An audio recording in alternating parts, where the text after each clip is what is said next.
If you truly believe that being vegetarian is right, it's not. You as a vegetarian, you are involved in horrifying exploitation of cows and buffaloes.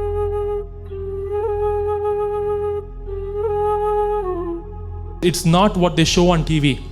It's not what they show in the advertisements.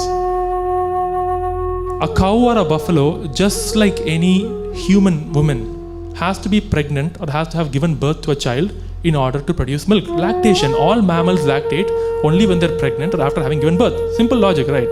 How do you think a cow or a buffalo gets pregnant in an Indian dairy farm? We are literally raping Gaumata in the land of Ahimsa. That is literally what we are doing right now. I'm sorry if my language upsets you, but that is the truth. Now just think for a second, if that action that's happening to the cow or buffalo happened to a woman in our country, what would we call it? Rape? But do you know what it's called if it happens to a cow or buffalo? It's called artificial insemination. In the Hindu culture, cow is considered as Go Mata. She is considered as Kamadhenu. She is the most divine, supreme of all. In fact, it is said that all the gods live inside her body. And it is said that Gau Hatya, which means killing of cows, or causing unnecessary harm or pain to a cow, is one of the worst sins, and it is equivalent to the sin of killing a man. Have you heard of this, Gau Hatya? It's considered that much of a crime. So now tell me, if this is not Gau Hatya, what is it?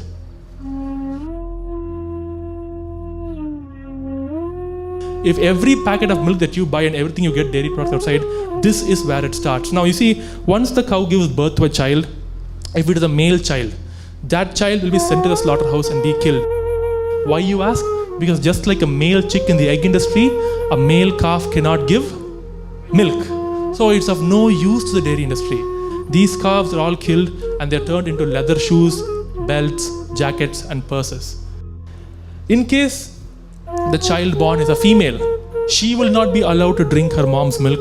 So the calf is immediately taken away, tied up, while all of her milk that belongs to her is taken, put into packets and sold to us.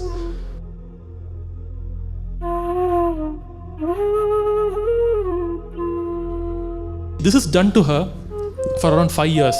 Every single year, she is made pregnant. Every single year, her baby is taken away. Every single day, she is injected and she is milked. When this happens to her for 5 years, after one point, she just gives up.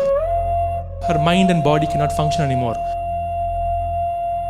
And when she is no longer profitable to be used for milk, she is sold to the slaughterhouse for beef. I repeat, every single cow and buffalo in this country who is raised for milk is sold for beef. And I'll prove it to you right now.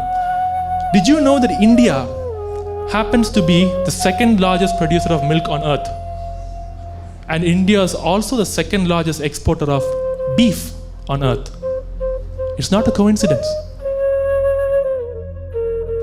Because as I said, every single cow raised for milk is eventually killed for beef. Which is why I say to my audience when I talk to them, even after knowing all of this and hearing all of this, if you still want to continue drinking milk, please eat beef. For the cow, it makes zero difference. For you, you might say, no, that's disgusting. But yeah, maybe for you. For the cow, for her, no difference, because she existed into this world for the demand of milk, and she finally dies for the demand of beef. Is this what we do? Is this how we would treat our own mother? I don't think it's fair to say Gaumata or cow should be treated like mother if we treat her like this. This is not fair. Please have a heart, have an open mind. Thank you for listening. Do think about the animals and what's happening to them, and please consider going vegan. Thank you.